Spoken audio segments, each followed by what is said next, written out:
네, 금요 예배를 또 시작해 보도록 그렇게 하겠습니다.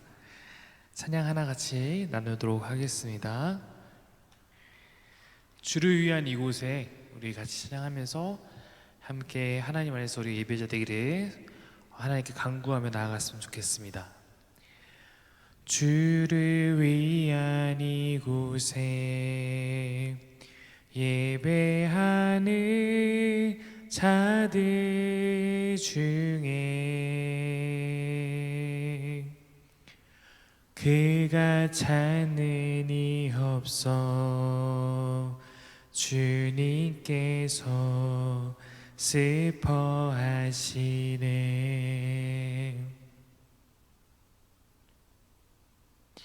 주님이 찾으시는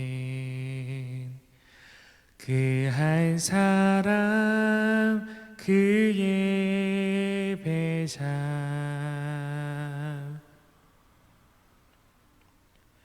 내가 그 사람 되기 간절히 주께 예배하네. 주 은혜로 이곳에 서 있네. 주 임재 엎드려 절하세. 그 어느 것도 난 필요 없네. 주님만 경배해. 주 은혜로 이곳에 서 있네. 주 임재 엎드려 절하네. 그 어느 것도 난 필요 없네. 주님만 경배해. 그 어느 것도 난 필요 없네. 주님만 경배해. 기도하겠습니다. 하나님, 오늘도 우리 사김의 교회 금요 예배를 주님께 드립니다.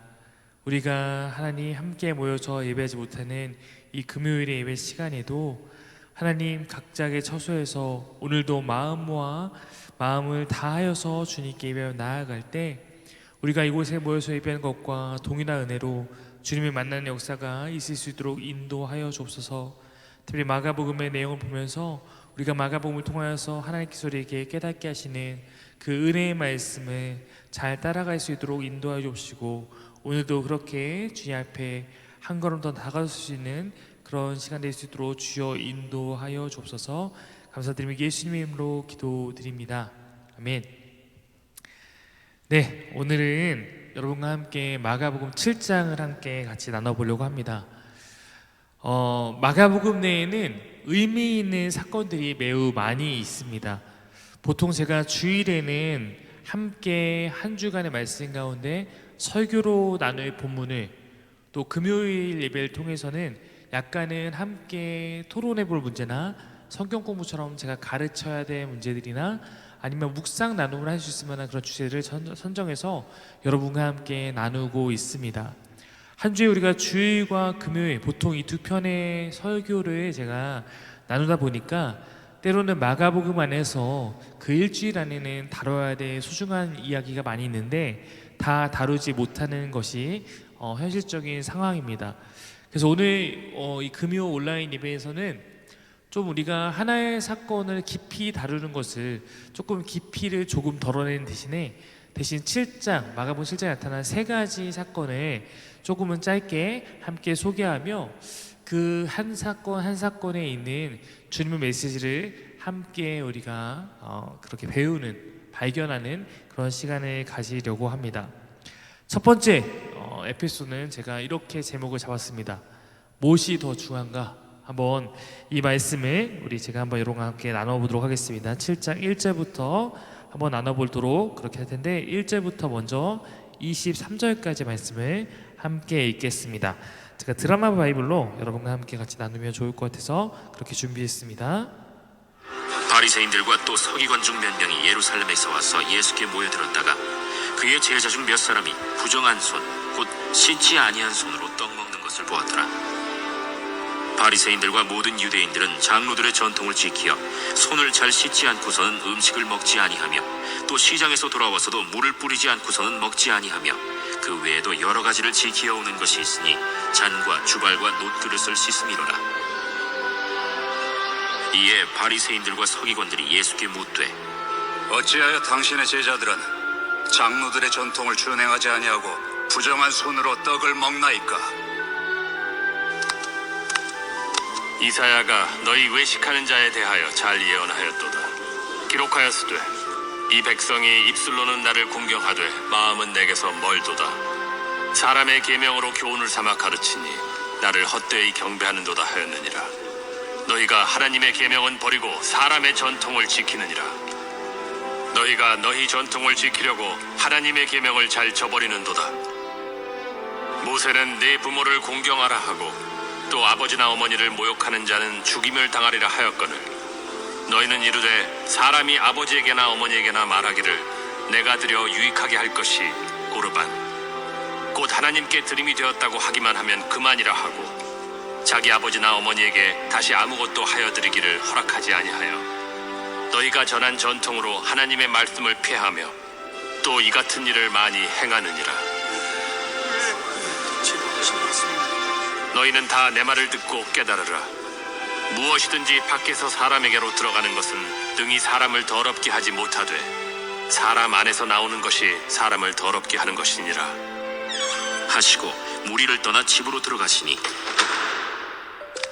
제자들이 그 비유를 묻자온대 너희도 이렇게 깨달음이 없느냐? 무엇이든지 밖에서 들어가는 것이 능히 사람을 더럽게 하지 못함을 알지 못하느냐? 이는 마음으로 들어가지 아니하고 배로 들어가 뒤로 나감이라. 이러므로 모든 음식물을 깨끗하다 하시니라. 사람에게서 나오는 그것이 사람을 더럽게 하느니라. 속에서 곧 사람의 마음에서 나오는 것은 악한 생각 곧 음란과 도둑질과 살인과 간음과 탐욕과 악독과 속임과 음탕과 질투와 비방과 교만과 우매함이니 이 모든 악한 것이 다 속에서 나와서 사람을 더럽게 하느니라. 네, 여기까지가 우리가 먼저 첫 번째 살펴볼 이야기입니다. 바리새인들과 서기관 이들은 유대교의 전통을 고수하는 그런 유대교 안에서 가장 핵심적인 인물들이라고 할 수 있죠. 이들이 예수님과 논쟁을 하게 되는데 예수님의 제자들이 부정한 손, 여기서 부정한 손의 것은 씻지 않은 손을 의미하는 것입니다. 이 부정한 손으로 음식을, 떡을 먹었기 때문에 그것을 지적을 하는 것입니다. 이는 유대교인들이 지켜야 되는 정결 예식에 반하는 행동이었습니다. 이들이 지키는 정결 예식에는 손을 씻고 음식을 먹을 것, 그리고 시장에 다녀오면 물을 뿌리는 것, 이런 것들이 세세하게 기록되어 있었기 때문입니다. 이것은 사실은 이제 율법은 하나님께서 출애굽기에서 주신 율법이 613가지가 있는데 이 율법을 어떻게 지켜야 될 것인가에 대해서 조금 더 세세하게 규정들이 나와 있는 것들이 유대교의 전통 가운데 있었고 모든 유대인들이 이러한 세세한 전통까지 잘 지켰는지 다 지켰는지 알 수 없으나 적어도 상당수의 유대인들에게는 보편적으로 이것이 알려져 있는 규정이었던 것은 사실입니다. 포로기 이후에는 이제 유대인들이 바벨론 포로 갔다가 페르시아 때 복귀해서 다시 이제 살게 됐을 때는 어쩔 수 없이 그 땅에 살고 있는 이방인들과 함께 섞여 살게 되었기 때문에 우리가 유대인이야, 우리가 하나님의 백성이야 하는 정체성을 우리가 이러한 율법을 정말 충실하게 지키는 이러한 행위를 통해서 우리 자신들의 정당성을 확보하려고 했던 것, 정체성을 확보하려고 했던 것 같습니다.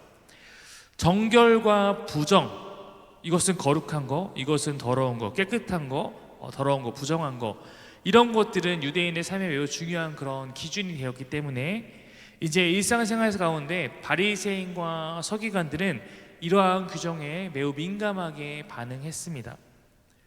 이들이 그러므로 예수님의 제자들이 이 부분에 대해 반하는 행동하니까 그래, 당신의 제자들은 지금 뭐 하는 겁니까? 당신이 유대인의 선생이라면서 이렇게 얘기하는 거죠. 이들의 이러한 문제 제기에 예수님께서는 이사야서 29장 13절을 인용해서 답을 합니다. 입술로는 하나님을 공경하지만 마음으로는 하나님께로부터 멀어져 있는 이사야 당시의 이스라엘 백성들에 대한 경고의 말씀인데, 이것이 지금 예수님 앞에 있는 바리새인과 서기관의 모습임을 지적하는 것입니다. 즉 이들이 율법 준수에 대해서 너무 그것에 대한 지나친 열심으로 추구하다 보니까 오히려 그 율법이 정말로 바라보고 있는 거, 하나님께서 이스라엘 백성에게 율법을 주실 때 그 안에서 정말로 하나님이 지키기 원하였던 그 정신을 어긋나 버렸다, 넘어섰다, 혹은 그 정신대로 따라가지 못하고 다른 길을 바라보고 있다라고 지적하는 것입니다. 이것은 여러분, 제자들의 행동이 옳았다고 말하는 것은 아닙니다. 뭐 손 안 씻고 음식 먹는 것이 뭐 잘하는 행동이겠습니까? 그러나 그것에 눈에 불을 켜고 지적하며 자신들이 마치 하나님의 그 율법의 수호자처럼 행동하는 그들의 모습을 예수님은 경고하시는 것인데요. 왜냐하면 그들이 지금 이 문제에 대해서 강력하게 경고하고 있지만 오히려 예수님의 눈으로 봤을 때 그들의 모습은 율법의 앞에 위선된 자들이었기 때문입니다. 한마디로 너희가 지금 그런 말할 자격이 있는가? 예수님께서 묻고 있는 것이죠. 그러면서 예를 하나 듭니다. 바로 고르반에 대한 건데, 이제 유대인들은 먼저 그들이 지켜야 될 가장 중요한 율법 가운데 하나가 부모를 공경하는 것이죠. 근데 이제 고르반이라는 것도 또 그들이 갖고 있는 율법 가운데 하나인데, 고르반은 하나님께 드려질 특별한 돈이나 재물을 가리키는 그러한 표현입니다. 이것은 하나님 앞에서 내가 하나님께 드릴게요라고 맹세하면 이것이 반드시 지켜야 된다, 이것이 고르반이면 이것을 내가 하나님께 반드시 드려야 된다라는 율법에 기초한 것인데, 쉽게 말해서 나의 재물, 제가 이것이 있다면 이 물질을 내가 하나님을 위해서 쓸게요 작정하는 것이 고르반이죠. 그러면 이것을 반드시 그 약속한 대로 사용해야 된다라는 것이 이 고르반에 대한 율법입니다. 근데 아까 얘기했듯이 유대인들에게는 부모를 잘 공경해야 된다는 율법이 있죠. 근데 이것을 사람들이 어떻게 악용했냐면, 부모들이 이제 나중에 자녀들의 경제적 도움을 받아야 되는 상황에서 자녀들은 자신들이 부모에 대한 그 책임을 다하지 못하는, 그 의무를 다하지 않으려는 것을 핑계하기 위해서 내 재산은 고르반했다라고 그렇게 말하면서 부모 부양의 책임을 면제받으려고 했던 것입니다. 내가 부모를 돕지 못하는 것은 고르반했기 때문에, 이 율법을 지켜야 하기 때문에 어쩔 수 없다라고 자신이 부모를 공경하지 못하는 것에 대한 정당성을 확보하려는 것이죠. 율법으로서 그렇다는 것입니다. 그러니까 이게 두 가지 율법이 충돌하면서 마치 자신이 그냥 원하는 것을 하기 위해서 그 중에 한 가지 율법을 들먹이면서 그 나머지 하나의 율법을 피해가는 그러한 위선된 모습을 행하고 있었다라는 것이죠. 여러분, 특별히 지금 이 상황과 조금 다르긴 하지만 지금 우리 대한민국의 교회들이 겪고 있는 현실이 어쩌면 또 이것과 유사할 수 있습니다. 지금 교회는 두 계명의 충돌 가운데 있다고도 보입니다. 안식일을 준수하라, 안식일을 제대로 잘 준수해서 주일에 예배하라는 계명과 이웃 사랑의 계명, 특별히 살인하지 말라라는 이 계명이 어쩌면 지금 코로나 현상과 함께 우리 안에 부딪히고 있는 것이 작금의 현실입니다. 안식일을 준수하겠다고, 안식일을 최대한 잘 예배드리겠다고 주일에 모여서 예배하는 것은 이웃에게 해를 가하는 행동이 될 우려가 있고, 또 내가 이웃사랑의 계명을 실천한다는 목적으로 때로는 안식일 준수를 너무 등한시하는 상황이 벌어지기도 합니다. 이 두 가지 충돌을 위선 없이 해결하기 위해서는 크게 두 가지 방법이 있다고 생각합니다. 첫 번째는 온전한 주일 성수를 위해서 교회에 모여서 예배하되 이웃에게 피해를 주지 않는 최선의 방법을 강구하거나, 아니면 이웃에게 피해를 주지 않기 위해서 주일에 모이지 않고 흩어져서 예배하되 그 예배가 온전한 주일 성수가 될 수 있도록 예배해야 됩니다. 이 두 가지 방법이 지금 우리에게 놓여 있는 것이죠. 뭐 이거에 대해서 이게 옳다, 저게 더 좋다, 또 상황마다 다 다를 수 있겠지만 어쨌든 두 가지를 잘 서로 두 가지가 어느 하나가 버려지지 않고 잘 하기 위해서는 이 방법이든 취해야 되는 상황입니다. 지금 대부분의 한국 교회들이 그렇습니다. 그럼에도 예배하다가 감염이 일어나서 문제가 되기도 하고, 반대로 예배를 등한시해서 주일을 정말 주일답지 못하게 보내거나 대충 예배하고 떼어버리는 그러한 문제가 발생하고 있습니다. 이 상황이 율법의 어쩌면 충돌, 또 그 안에서 우리가 지혜롭게 선택해야 하는 상황이겠죠. 그러나 어쨌든 이 말씀 가운데서 유대인들은 이것이 그런 뭐 지혜롭게 행동한 문제가 아니라 자신들의 어떤 율법 준수 안함을 핑계 삼는 그런 방법으로 위선적으로 행하고 있었습니다. 예수님이 이들의 위선을 지적하신 후에 그들에게 가르침을 주십니다. 이렇게 말씀하시죠. 무엇이든지 밖에서 사람에게로 들어가는 것은 능히 사람을 더럽게 하지 못하되 사람 안에서 나오는 것이 사람을 더럽게 하는 것이다. 밖에서 입으로 들어가는 어떤 음식물이나 이런 것들이 사람을 더럽게 하는 것이 아니라 사람 안에서 나오는 것, 우리의 말이나 행함이나 이런 것들이 사람을 더럽게 한다라고 말하고 있습니다. 이것은 유대인들의 관점에서 당시 사람들에게 매우 충격적인 선언이자 가르침이었을 것입니다. 유대인들은 항상 내가 무엇을 먹는지로 이것이 거룩한 음식이냐 부정한 음식이냐 따져서 이것이 거룩한 걸 먹으면 거룩한 거, 부정한 걸 먹으면 부정하게 된다라고 생각했고, 내가 누굴 만나냐, 누구와 접촉하느냐로 거룩한 사람들과 만나면 난 거룩한 거고, 부정한 무리들과 만나면 부정한 것이고, 뭐 세리와 죄인들, 창녀들, 아니 사마리아인들, 이방인들, 그리고 내가 어디에 머무는지, 내가 머무는 땅이 거룩한 땅인지 아닌지로 내가 거룩해지냐 부정해지냐를 나눴습니다. 즉 이것은 나의 외부적인 것들로 내가 거룩하냐 부정하냐를 바라봤다는 것입니다. 근데 예수님은 대표적으로 음식의 예를 들면서 그것을 전혀 다른 방식으로 해석하시는 것입니다. 밖에서 들어오는 것이 우리를 거룩하게 하거나 부정하게 하는 것이 아니다. 우리에게 나오는 것을 통해서 내가 거룩한가 부정한가가 드러난다는 그런 말씀입니다. 예수님은 모든 음식물은 깨끗하다 말씀하고 계십니다. 이것은 유대인들에게 매우 충격적이고 급진적인 가르침입니다. 그러면서 예수님이 이렇게 말합니다. 사람을 궁극적으로 더럽히는 것은 이것이다 말씀하시는데, 음란, 도둑질, 살인, 간음, 탐욕, 악독, 속임, 음탕, 질투, 비방, 교만, 우매함 등입니다.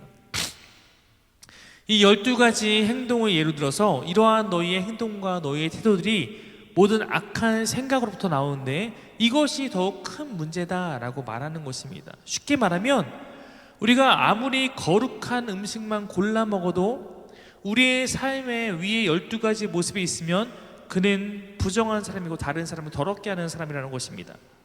반대로 말하면 내가 정결 규정을 때로는 어긴다고 할지라도 내가 예를 들어서 부정한 음식, 뭐 이 구약 시대나 신약 시대 유대인의 삶에 보면 돼지고기를 먹어도 위에 12가지 행위로부터 내가 깨끗한 사람이 오히려 더욱 나은 사람이다라는 의미가 될 수 있는 것입니다.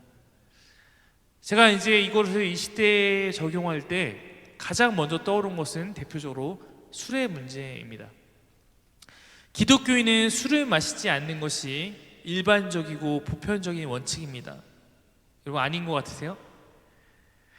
여러분 이렇게 생각해 봅시다. 제가 목사인데 제가 술을 달고 삽니다. 여기 목양실에 들어가도 술병이 있고, 저희 집에 와서 술병이 있고, 교회 차를 타도 제가 있는 자리에 술병이 있고, 여러분이 이런 저를 영적으로 신뢰할 수 있겠습니까? 혹은 제가 신방하라고 하는데 저희 교회 청년들 데리고 제가 술 마시러 다닙니다. 리더십 회의를 하는데 술집에서 만나서 그 술 마시며 모임을 갖습니다. 여러분은 그런 교회에 다니고 싶습니까? 이것은 어울리지 않는다는 것을 알고 있습니다. 기독교인이 술과 멀다, 술을 안 마시는 것이 더 기독교인다는 삶이라는 것은 이미 정론화되어 있기 때문입니다. 자, 그렇다면 술 안 마시면 우리가 거룩한가? 술을 안 마시는 게 더 기독교인다운 모습처럼 보이는데 술을 안 마신다고 우리가 거룩한가? 이렇게 생각해 보면 이거에 대해서는 우리가 좀 더 고민해 볼 필요가 생기죠. 왜냐면 우리는 술을 안 마시고도 얼마든지 나쁜 짓을 합니다. 만약 정말 짓궂게 때론 유치하게 누가 저에게 이런 질문을 했다고 생각해 볼게요. 목사님, 술 안 마시고 위에 12가지 행위를 자주 행하는 사람이 있고, 이 사람 술은 안 마셔요. 근데 12가지 뭐 음란, 도둑질, 살인, 간음 이런 것들을 행합니다.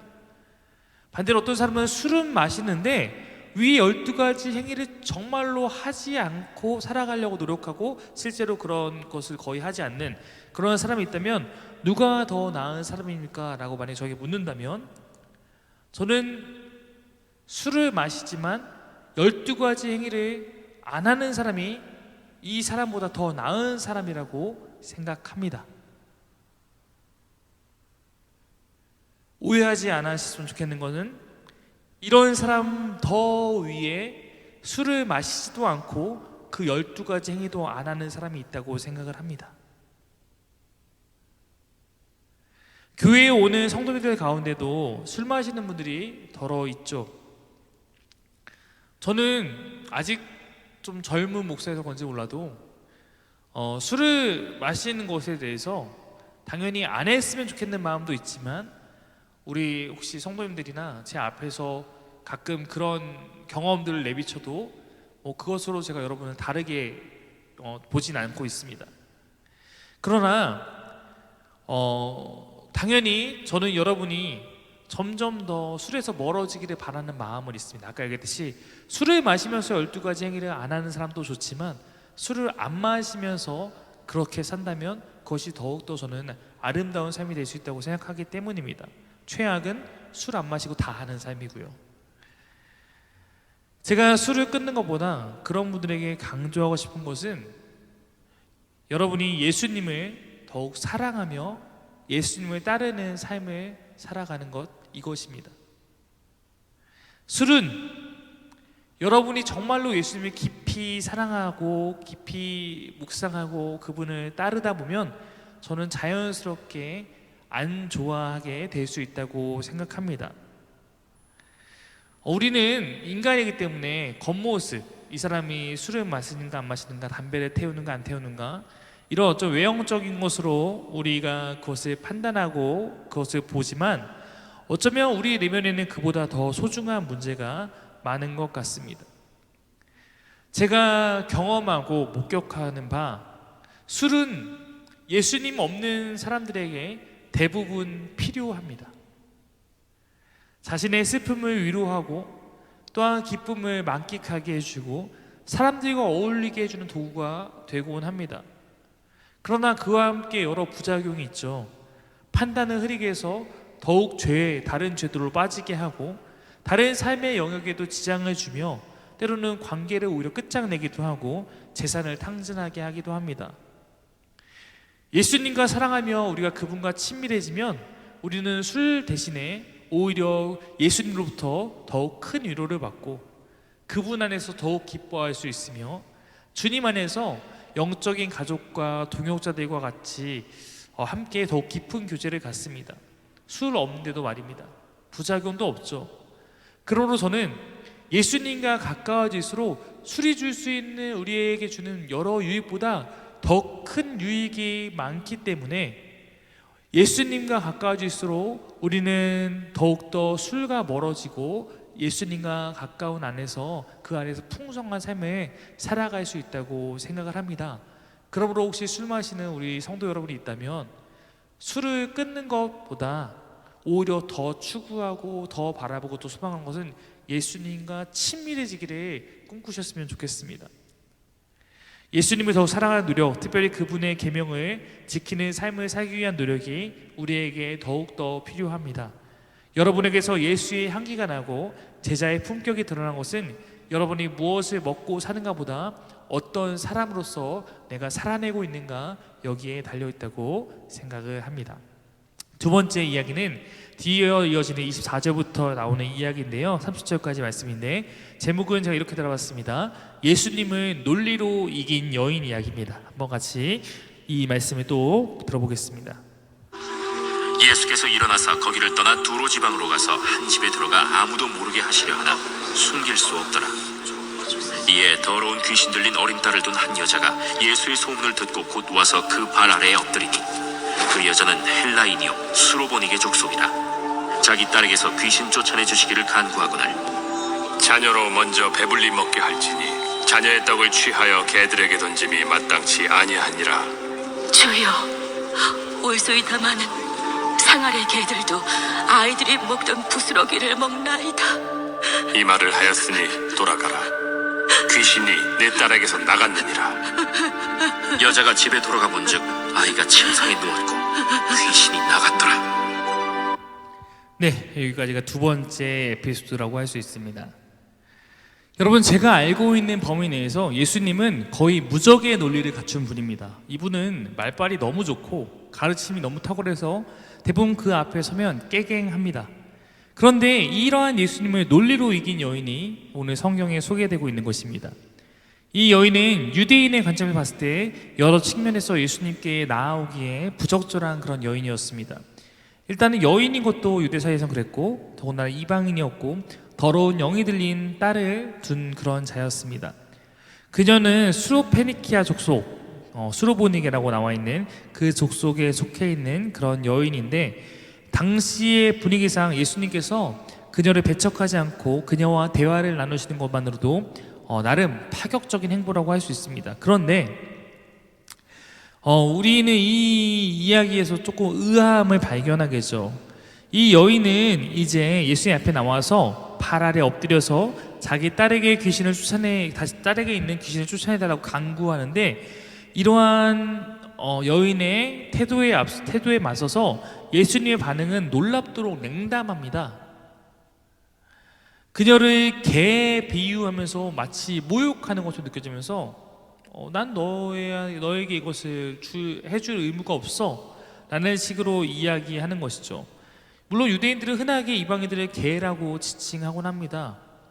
이것은 당연히 비하하는 발언이죠. 근데 예수님께서 이런 표현을 쓰는 것은 매우 충격적이죠.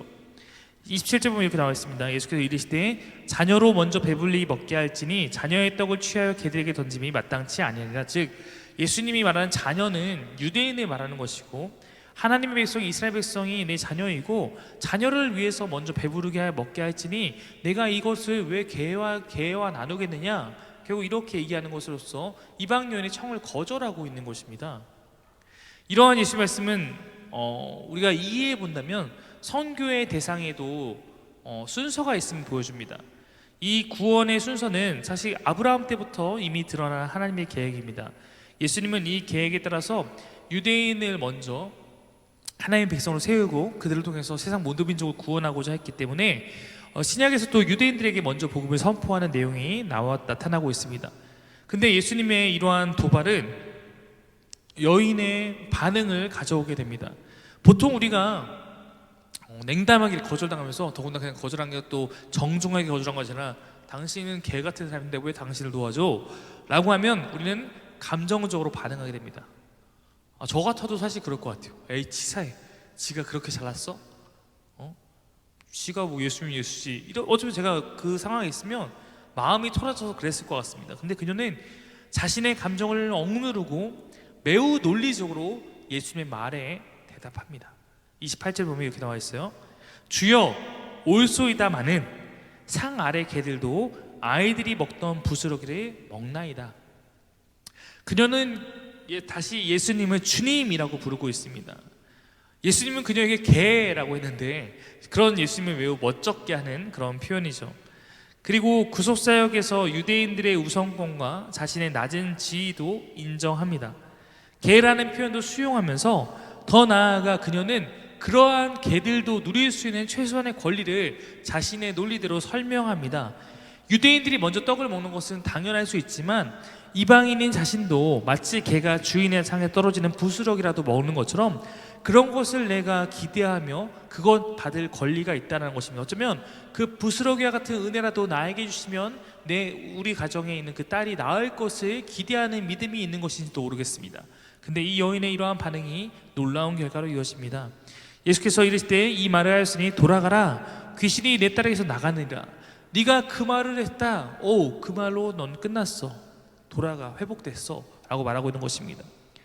예수님의 의도가 어쩌면 이러한 믿음의 반응이었을지 모르는데 이 여인은 그 예수님의 기대에 완전하게 부응하는 그런 믿음의 반응을 하였고, 따라서 그녀는 이방인임에도 불구하고 곧바로 그 회복의 은혜를 경험하게 됩니다. 결국 이 단락은 그리스도의 사역이 유대인들에게 국한된 것이 아니라 이방인에게까지도 열려있음을 강력히 보여줍니다.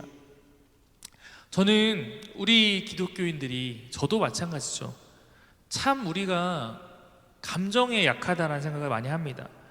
내 신앙이 내 감정을 억누르고 통제해야 합니다. 감정이 나를 이겨서, 감정이 내 신앙까지도 이겨서 주일날 아침에 기분이 안 좋으면 예배에 나오지 않고, 내가 뭔가 누군가에게 이 안에 상처를 받으면 그냥 토라져서 예배하고, 이렇게 하는 순간 우리는 결코 주님이 원하시는 그런 모습이 될 수 없습니다. 이 얘기를 하고 보니까 왜 술이 그리스도인과 멀 수밖에 없는지 다시금 떠오르네요. 술은 우리를 감정적으로 만들기 때문입니다. 그래서 아마도 성경은 우리에게 성령에 취하고 성령에 충만하라 라고 말했는지 모르겠습니다. 성령에 충만한 것은 내 신앙이, 내 믿음이 내 감정과 내 환경을 뛰어넘어서 주님을 바라보고 그렇게 나아가는 것이기 때문입니다. 주님께 겸손하고 냉철한 태도로 은혜를 구하며 나아갔던 수로보니게 여인의 모습을 기억하셨으면 좋겠습니다. 마지막 세 번째 이야기는 제목을 이것입니다. 그 유명한 에바다입니다. 31절부터 37절까지 마지막 부분을 함께 보겠습니다. 예수께서 다시 두루 지방에서 나와 시돈을 지나고 데가볼리 지방을 통과하여 갈릴리 호수에 이르시매 사람들이 귀먹고 말 떠듣는 자를 데리고 예수께 나와 안수하여 주시기를 간구하거늘 예수께서 그 사람을 따로 데리고 무리를 떠나사 손가락을 그의 양 귀에 넣고 침을 뱉어 그의 혀에 손을 대시며 하늘을 우러러 탄식하시며 에바다, 이는 열리라는 뜻이라. 그의 귀가 열리고 혀가 맺힌 것이 곧 풀려 말이 분명하여졌더라. 예수께서 그들에게 경고하사 아무에게도 이르지 말라 하시되 경고하실수록 그들이 더욱 널리 전파하니 사람들이 심히 놀라 그가 모든 것을 잘하였도다. 못 듣는 사람도 듣게 하고 말 못하는 사람도 말하게 한다. 네, 여기까지 마지막 부분입니다. 수로보니게 여인이 많았던 두로 지역에서 나오셔서 시돈을 거쳐서 아마도 갈릴리 지방 북쪽과 동쪽 주변을 넓게 도르신 후에 갈릴리 남쪽에는 데가볼리를 거쳐서 동쪽 해변까지 긴 이동을 하신 것 같습니다. 그러면 지금 이 말씀이 있는 현장도 이방 지역입니다. 이처럼 예수님은 정결교리에 대한 가르침 이후에 줄곧 갈릴리 주변 이방 지역을 다니면서 사역하고 계신 것입니다. 예수님이 해변에 이르시자 사람들이 한 불구자를 데려와서 고쳐달라라고 요청합니다. 이들이 데려온 사람은 귀가 먹고 어눌한 자입니다. 예수님은 그를 무리로부터 따로 데리고 가셔서 고치십니다. 귀먹고 어눌한 이 사람을 고치기 위해 예수님의 취하신 행동은 다른 치유 사역보다 상당히 구체적이고 자세합니다. 실제적인 그런 치유의 행위를 다 하신 후에 예수님은 그에게 에바다라고 말씀하십니다. 에바다, 찬양에도 있었던 그런 가사였는데 열려라 라는 뜻입니다. 그 예수님 명령 앞에 곧 그대로 됩니다. 예수님의 치유 기적은 안수나 침을 바르는 것과 같이 소위 마술적이거나 의학적 조치가 아니라 예수님의 그런 명령, 권위 있는 명령에 의한 것임을 다시 깨닫게 하죠. 예수님이 그를 무리에게 다시 데려오셨습니다. 그리고 말씀하십니다. 내가 이 사람을 고친 이 일을 아무에게도 말하지 말라.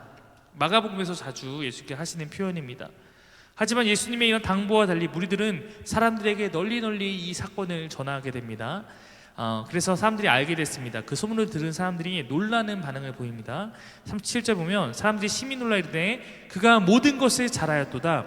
못 듣는 사람도 듣게 하고 말 못하는 사람도 말하게 한다 아니라. 예수님께서 이런 사역을 행하셨다라고 마가가 기록하고 있는 것입니다.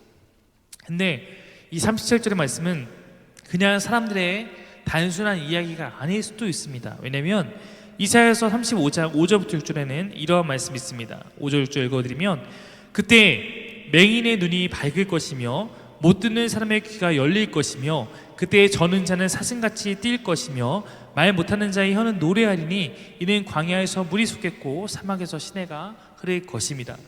즉 종말에 메시아가 오시면 온 땅에 이러한 여러 가지 역사가 있으면서 치유가 있을 것인데 하나님께서 예수님을 통해서 예수님을 인해서 바로 메시아적 이런 종말론적 예언들이 성취되고 그런 일을 지금 주님께서 하고 계신다는 것을 말합니다. 이 땅에 예수님께서 오심으로 인해서 이 땅에는 그 종말에 임한 하나님 나라가 이미 시작됐다라고 거듭 강조합니다. 예수님께서 이 땅에서 그 하나님 나라가 시작하신 것을 마가복음 이렇게 우리에게 전하고 있는 것입니다. 무리의 이러한 놀라움과 전파는 비록 이방 지역임에도 불구하고 수많은 사람들이 예수님을 따라서 광야로 나가게 되는 계기를 마련해 주게 된 것 같습니다. 그래서 많은 사람들이 예수님에 모여들고 그때 바로 오병이어와 비슷한 4,000명을 먹이는 사건이 이방인 대상으로 나타나게 되는 것입니다. 마가복음의 초반부에는 예수님의 정체를 감추고자 합니다. 그럼에도 그는 계속 귀신을 통해서 또 알 수 없는 방법으로 의도치 않게 그의 정체는 알려지고 있습니다. 예수님이 감추고자 하시는 것은 거짓되고 잘못된 방법으로 전파될 것에 대한 염려가 있었습니다. 반면 예수님을 따르는 제자들은 예수님의 정체를 깨닫고 그 앞에 반응하기를 촉구하고 계십니다. 오늘도 예수님은 당신의 정체를 감추고자 하시지만 그분의 참된 존재는 이러한 사람들을 통해서도 은연중에 고백되며 전해지고 있는 것입니다. 사자성어 중에 낭중지추라는 말이 있죠. 주머니 속에 송곳이라는 것처럼 참된 것은 반드시 감춰져 있어도 드러난다라는 것입니다. 아직 제자들은 그 참된 복음 되신 예수님을 가까이서 있으면서도 바르게 알아보지 못하지만 이미 세상은 알고 사탄은 알고 예수님은 드러나고 계십니다. 그분의 살아계심을 말씀을 통해 믿는다면 오늘도 감추어진 것처럼 우리 곁에 계시지만 반드시 나타나고 드러날 그 참된 주님을 우리의 삶에서 우리가 이해하고 고백하고 따라야 할 것입니다. 마가복음의 7장에 나타난 세 가지 사건, 무엇이 더 중요한가, 예수님을 논리로 이긴 여인, 그 유명한 에바다, 세 가지 사건을 봤습니다. 이 사건을 통해서 성경이 우리에게 주는 교훈을 여러분이 깨달으셨다면 오늘도 그 말씀을 다시 한번 나의 마음에 새기고 말씀으로 주를 따라 살아가는 저와 여러분 되기를 간절히 바랍니다. 기도하겠습니다. 주님, 오늘도 주의 말씀을 기쁨으로 나눴습니다. 이 말씀 가운데 주님이 함께 하시고 이 말씀이 우리 안에 정말로 생명의 씨앗이 되어서 오늘 주님을 예배하고 주를 바라보고 나아가는 모든 예배자들에게 하나님이 원하시는 역사가 우리 마음 가운데 일어날 수 있도록 주여 인도하여 주옵소서. 감사드리며 예수님 이름으로 기도드립니다. 아멘. 네, 주일에 뵙겠습니다.